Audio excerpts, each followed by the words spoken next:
அனைவருக்கும் வணக்கங்க. இன்னைக்கு நான் எங்க வந்திருக்கேன்னு பாத்துட்டீங்கன்னா, காஞ்சிபுரம் மாவட்டத்தில் இருக்கிற உலகளந்த பெருமாள் கோயிலுக்கு நம்ம வந்திருக்கோம். இந்த கோயில் வந்து பாத்துட்டீங்கன்னா திவ்ய தேசங்கள்ல இந்த கோயிலும் வந்து ஒரு கோயில். இந்த கோயில்ல வந்து பாத்துட்டீங்கன்னா ஊரகம், நீரகம், காரகம், கார்வானம் 4 திவ்ய தேசங்கள் இருக்கிற பெருமாள் இருக்கிறாரு. அதுக்கப்புறம் இதுல என்ன கோயில்ல என்ன சிறப்பு அப்படின்னு பாத்துட்டீங்கன்னா, மகாபலி சக்கரவர்த்தி எல்லாத்துக்கும் தானம் கொடுத்துட்டு இருக்காரு. அப்போ பெருமாள் வந்து வாமன அவதாரம் எடுத்து அவர்கிட்ட போய் எனக்கு 3 அடி தானமா வேணும்னு கேக்குறாரு. அப்போ 3 அடி தானே, நீ வாங்கிக்கோ அப்படின்னு ஐயா அவர் மகாபலி சக்கரவர்த்தி சொல்றாரு.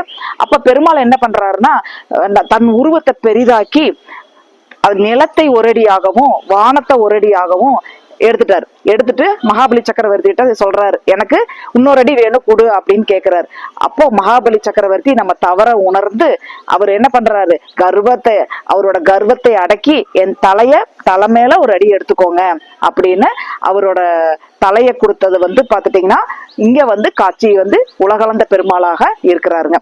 இப்ப உங்களுக்கு வந்து பலி தட பிரச்சனை இருக்கிறவங்க இந்த கோயில வந்து வழிபாடு பண்ணலாம். உங்களுக்கு உண்டான பிரச்சனை கண்டிப்பா அதுக்கு ஒரு நிவர்த்தி கிடைக்கும்.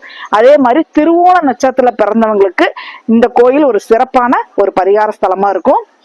எந்த பிரச்சனை இருந்தாலும் சரி, இடப்பிரச்சனை இருக்கிறவங்க வந்து வழிபாடு பண்ணும்போது உங்களுக்கு உண்டான நிவர்த்திகள் வெற்றிகள் நிச்சயம் உண்டு. எனக்கு இந்த பாக்கியம் இன்னைக்கு எனக்கு கிடைச்சிருக்கு. நீங்களும் வந்து வழிபாடு செய்யுங்க.